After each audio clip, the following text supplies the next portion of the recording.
Hello friends, welcome to my YouTube channel. Today I discuss a vital video for class 10 মাধ্যমিক exam 2027 অর্থাৎ যারা কিন্তু 9 pass করে 10 এ উঠেছে তাদের কিন্তু ফার্স্ট সামেটিভ পরীক্ষা কারো হয়ে গেছে কারো হয়নি। তো যাদের হয়নি তারা এবং যাদের হয়ে গেছে তাদের জন্য সকলের জন্য কিন্তু আজকে যে সাবজেক্টটি শেয়ার করব সেই সাবজেক্টটি হলো হিস্ট্রি। এই হিস্ট্রি সাবজেক্টের কিন্তু প্রথম চ্যাপ্টার কিন্তু শেয়ার করব ইতিহাসের ধারণা। এই ইতিহাসের ধারণা থেকে যেটা শেয়ার করব সেটা হচ্ছে পার্ট 7।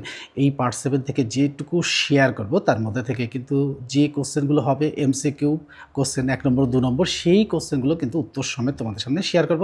আর এই উত্তর সমেত শেয়ার করলে কি হবে না তোমাদের কাছে কিন্তু পৌঁছে যাবে ফার্স্ট সামেটিভ তথা টেস্ট এক্সাম তথা 2027 সালের মাধ্যমিক পরীক্ষার জন্য কোশ্চেনের নম্বর।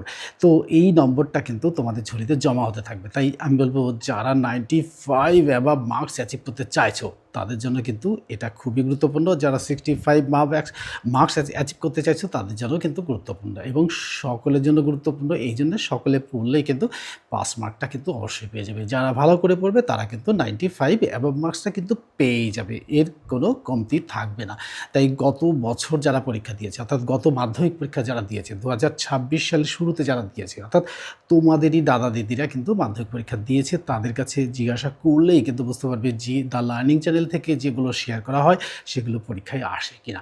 যদি পরীক্ষায় আসে তাহলে তো খুবই ভালো, আর যদি বলে জানে তাহলে কোনো কথা নেই, সরাসরি দ্য লার্নিং চ্যানেলে চলে যাবে এবং গিয়ে দেখবে সেখানে যে সাবজেক্টগুলো শেয়ার করা হয়েছে অর্থাৎ মাধ্যমিক তোমাদের জন্য শেয়ার করা English, Bengali, history, geography and life science, এই 5টা চ্যাপ্টারই সাবজেক্টই কিন্তু শেয়ার করা হয় উত্তর সমেত, ছোট প্রশ্ন বড় প্রশ্ন, এবং যেগুলো কোশ্চেন শেয়ার করা হয় সেই কোশ্চেনের বাইরে কোনো কোশ্চেন কিন্তু পরীক্ষায় আসে না। এটা কিন্তু যারা পরীক্ষা দিয়েছে তারাই জানে এবং তোমরাও কিন্তু কোশ্চেন পেপারটা নিয়ে ফলো করলেই বুঝতে পারবে যে সব কোশ্চেনই কিন্তু এখান থেকে এসেছে। তাই আমি বলবো যে আমাদের বছরের শুরুতেই যদি আমরা ঠিকভাবে পড়াশোনা করি অর্থাৎ চ্যানেলের সাথে যুক্ত থাকি তাহলে কী হবে, তাহলেই কিন্তু 95 অ্যাবাভ মার্কস অ্যাচিভ করাটা কোনো সমস্যাই হবে না। তাই 95 অ্যাবাভ মার্কস অ্যাচিভ করতে গেলে কী করতে হবে, চ্যানেলের সাথে যুক্ত থাকতে হবে আর পাই টু পাই পড়তে হবে। পড়লে পরে কী হবে, তোমাদের মাধ্যমিকের ঝুলিতে কিন্তু নাম্বার একটা দুটো করে বাড়তে বাড়তে 95 অ্যাবাভ মার্কস কিন্তু অ্যাচিভ করা হয়েই যাবে।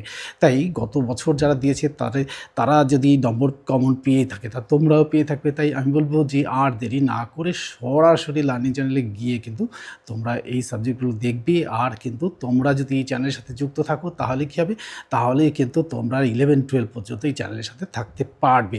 তাই আমি বলবো যে আমার যারা সাবস্ক্রাইবার আছো তারা কিন্তু প্রয়োজনে একটা করে লাইক দিয়ে দেবে আর বন্ধুদের মধ্যে শেয়ার করে দেবে। আর নতুন যারা বন্ধু হচ্ছে তারাও কিন্তু চ্যানেলটিকে সাবস্ক্রাইব করে রাখবে, তাহলে তোমাদের কাছে ভিডিওগুলো আগে চলে যাবে আর তোমরাও কিন্তু সাকসেস পাবে। তাহলে চলো শুরু করি।